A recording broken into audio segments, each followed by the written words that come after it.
Coming up in today's programme, Suffolk school children learn about architecture in an aircraft museum, investigate novel structures and build on their experience. Sometimes a particular curriculum topic does not readily appear to lend itself to a school trip. Equally, a potential venue may appear only to be relevant to one specialist subject. Today's school trip is an example of lateral thinking. The Imperial War Museum in Duxford is famous as Europe's premier museum of aircraft and aviation history. The heritage site began as an airfield in the First World War and played a vital role as an RAF fighter station in the Second. There are also very strong connections with the American Air Force, which once used it as a base. Duxford is not an obvious place to visit to learn about architecture and the building of structures. But in today's trip, a primary class learns about the problems associated with constructing aircraft hangars and then gets an opportunity to design and build one for themselves.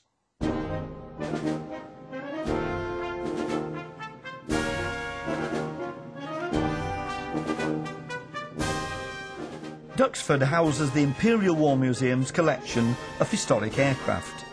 Year 6 from St Mary's Roman Catholic Primary School in Ipswich have come with their teacher Jill Sandvig for a day of structured learning.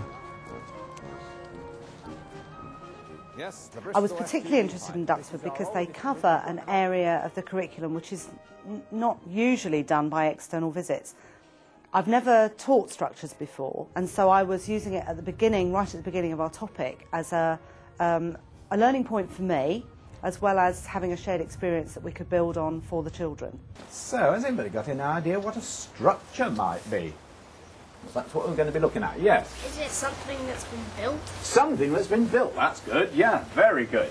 Everything around us is a structure. Everything, including all of you standing here, you're all structures. All the buildings that we are in or around are structures. All the aeroplanes and other aircraft that we'll see, they're all structures. Because a structure is just something bigger that's made out of small pieces joined together. One of the things we're trying to do with something like the structures activity is to open up the fact that, yes, this is a museum, and it's a museum about, to a great extent, about conflict. But that's not all you can learn about here. There's an enormous amount of science and technology you can do. Another enthusiastic fan of Duxford is architect Maxwell Hutchinson. I love going to Duxford, and I'm a lifelong pacifist, so I hardly go for the aeroplanes, although I do like an airliner or two. But you see the history of structures dating almost back to the First World War, and since then there have been enormous innovations on how we enclose and cover space.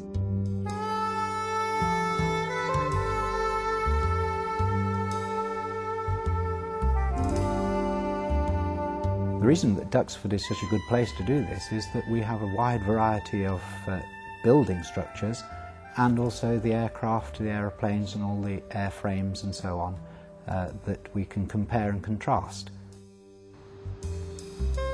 Started off in the morning with a tour of the site, looking particularly at all the building structures as we went along. The children were encouraged to look at the shapes, triangles and squares and the different structures that the buildings contained. If you look up at the building first, what shapes can you see lots of? Triangles, yes. Hundreds and hundreds of triangle shapes. All across there, even down the walls, look. If you go inside old Victorian factories, they're full of very large posts and stanchions and so on. That didn't matter too much because you weren't trying to move large wingspans around inside. But as soon as you get even a small aeroplane, you've got quite a wide wingspan to deal with. Has anybody ever been up in the attic in their house? What do you notice up there? Lots of wood. Is it hard to move around in your attic? Yes, because there's all this wood crisscrossing over. And it's like this. It's making that strong structure.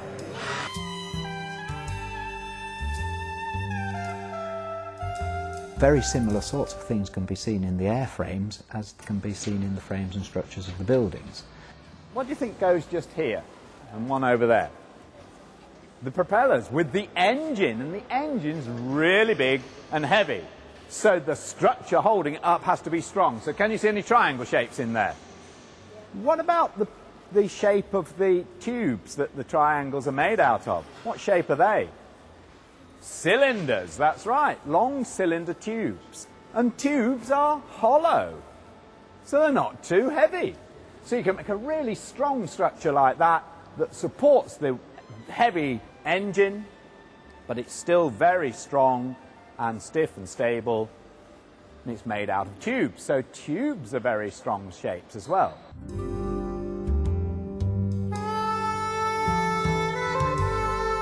Next stop on the tour is the American Air Museum, built as a memorial to the 30,000 Americans who died flying from the United Kingdom in the Second World War. A completely different sort of building and structure that we're inside now. We call this building the American Air Museum is completely different in its structural methods to all the others that are on the site. So we've now seen frames made of triangles.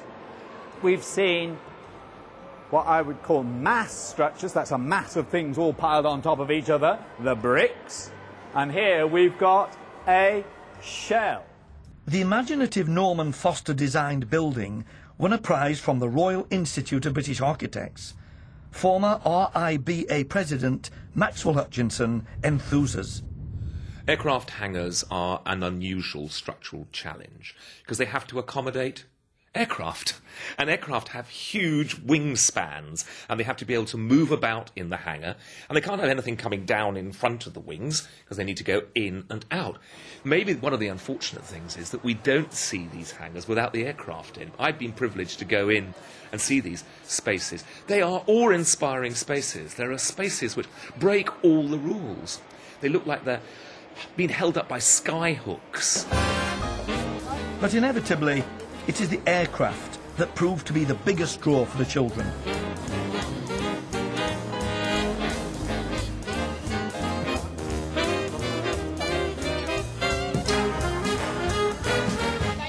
We have a boy in our class who is not a high attainer. He's quite quiet in class. He doesn't put forward his own views. Duxford yesterday was just a revelation, both for him, and it was good for us to see him in action, because we know that he spends an awful lot of his time at home building these enormous Lego Star Wars models.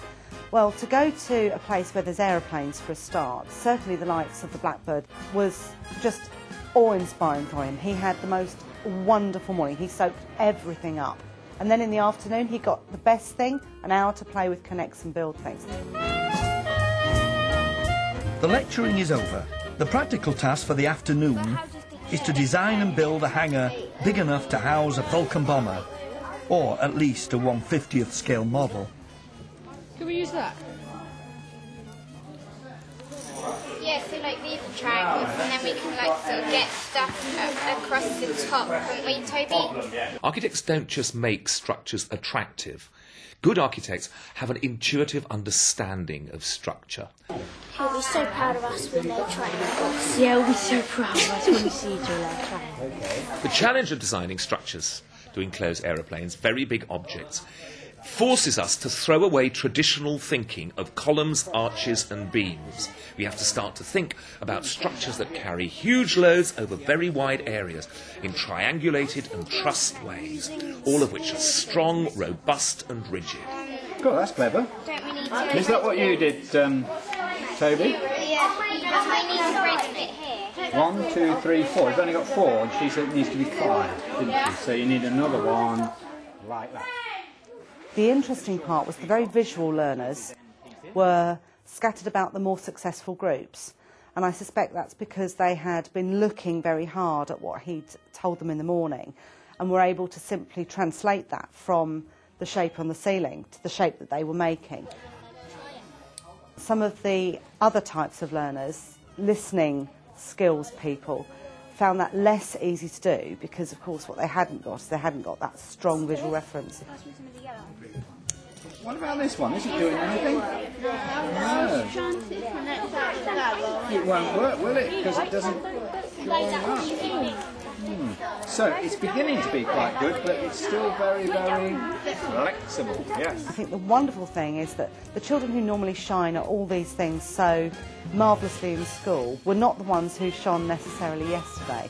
And there was a real sense of achievement for the children who perhaps don't normally stand out as being terrifically successful.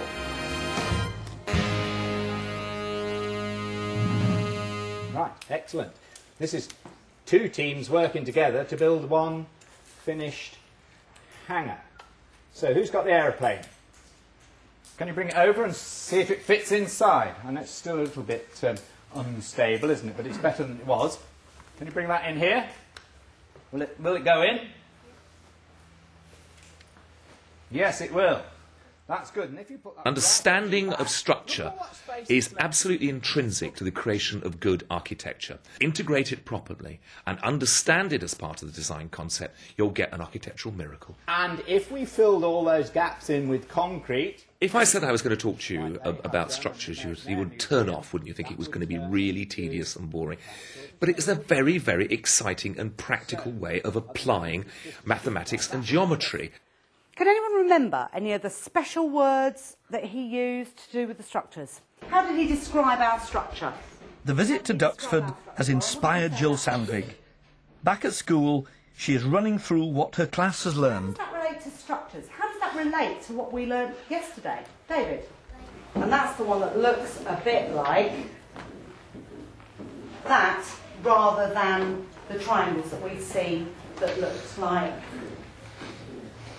that many of you built into your Connect structures in the afternoon. The next plan is for this morning for us to try and record some of the shapes of the structures we saw. And then what I want to do is take those shapes out into our own environment, take the children out into our own streets and into our own school grounds, and see whether they can then find any of those structures in our local environment so that they really are able to attach their learning to something concrete for themselves. So take a look around you. Tell me if you can see anything at all that looks in any way, shape or form like anything you saw yesterday. Oliver? The benches. The benches. What is it about the benches that you recognised from yesterday, Oliver? It's got the triangle thing so it can hold. Why is that important? Because people sit on it. If they just sit on it and it's straight, it could break and then... Absolutely. So it needs to take quite a lot of weight, that table, doesn't it? It needs to take 6 of you at least, which is like an elephant. What else do you notice? Toby? The goalpost is sort of triangular. Why is the goalpost triangular? My own knowledge and understanding of structures has now grown incredibly. I learnt a tremendous amount. I learnt what the basic structures are. I learnt some of the names that I wasn't aware of. And I think that's one of the real benefits of going to places like Duxford that have a very good and clear educational provision, in that it's as good for the teachers as it is for the pupils. You can find further information on this and other similar school trips by looking under the Resources and Support Materials section on our website, www.teachers.tv/worth the trip.